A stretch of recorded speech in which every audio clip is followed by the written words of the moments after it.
लिखे हिस न पढ़े हिस न खाली छोड़ा पटाई भूले हिस घने घने मेकअप करी कुलिग पिढ़ाई घुरे हिस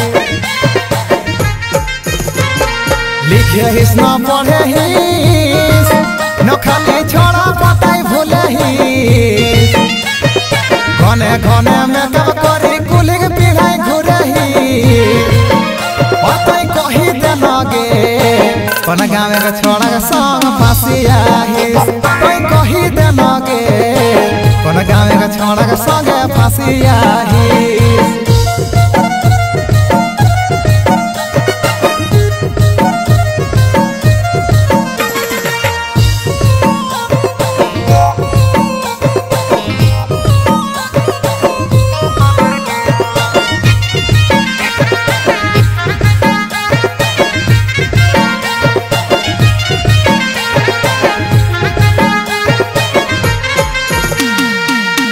जहाँ देखी देखी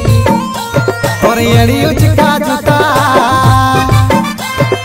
तारले पागल है वो तोर देखी माथाई खपा रे देखी माथाई खपा क्या पाई जहाँ देखी देखी और एड़ी उचका जूता तारले पागल है वो तोर देखी माथाई खपा रे देखी माथाई खपा तोय कमर हिले चलिस जखन मोर जान ले लहिस ओ तोय कही दे लगे कोन गाँव के छोड़ा के संग फांसिया हिस तोय कही दे लगे कोन गाँव के छोड़ा के संग फांसिया हिस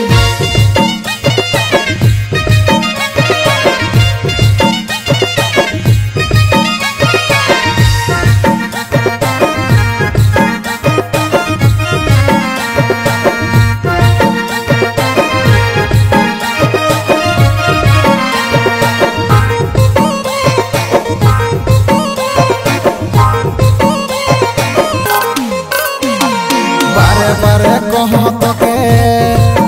आदित्य का देसिग ना धरा देखते तो देखा से जैसन स्वर्ग गपसरा के स्वर्ग गपसरा बारे बारे कहो तो के आदित्य का देसिग ना धरा देखते तो देखा से जैसन स्वर्ग गपसरा के स्वर्ग गपसरा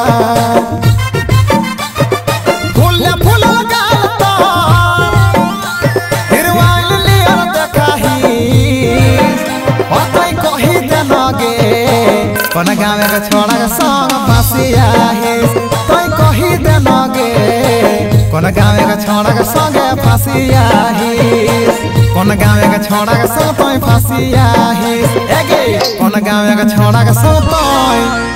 फांसिया